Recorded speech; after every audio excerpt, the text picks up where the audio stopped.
Hello everyone, this is Dr. Jordan Žekov from coachings.xyz and from counseling.company. You're very welcome to visit my websites. Today's topic is managing conscience. And here she is, your cute instructor, to introduce the topic. First, the fact is, you have conscience. Second, the question is, how to manage it? This is a courtroom with various elements in it.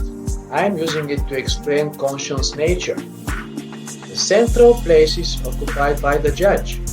Your conscience usually acts as a judge.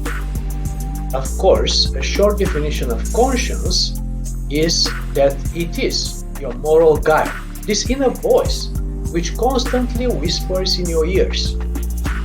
And here you are in the center of the room. Let's define the main elements of conscience. Let's start with cognitive as number 1, number 2, emotive, and finally, number 3, conative. This latest one is linked with your spirituality.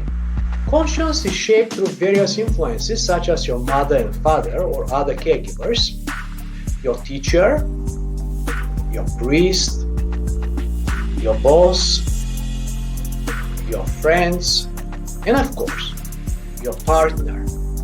Moving on, let's discuss the topic of conscience functioning. Conscience receives formulation through the understanding of its elements and their interactions. Cognition, based on a personal belief system defined through perception of divinely inspired moral qualities, characterizes the self-assessment and the behavior modification process.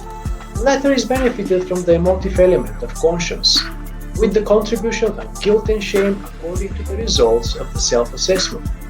The positive assessment leads to the positive emotions of joy and content.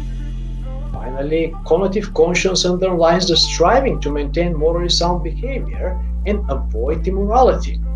This element is strongly influenced by one's spirituality and religiousness. Hence, the three elements of conscience and their functionality are perceived as dependable on the formation and maintenance of one's spirituality. Moving on, let's discuss the topic of how to manage your conscience. Usually, conscience is treated as your judge, or rather, conscience is that continuous critical voice, as also Freud believed. As such, when you make a mistake, conscience will judge you and condemn you. If you suppress it, the wrong actions will develop further.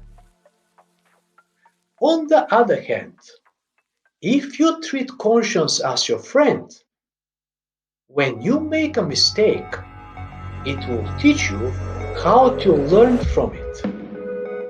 When you nurture this relationship, conscience will advance you further. Moving on, the last question for today is how to make your conscience your friend. The answer is simple. Develop healthy spirituality.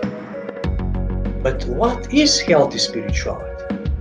Its nature is established on strong foundational belief based on first, unconditional love, second, acceptance, and third, grace.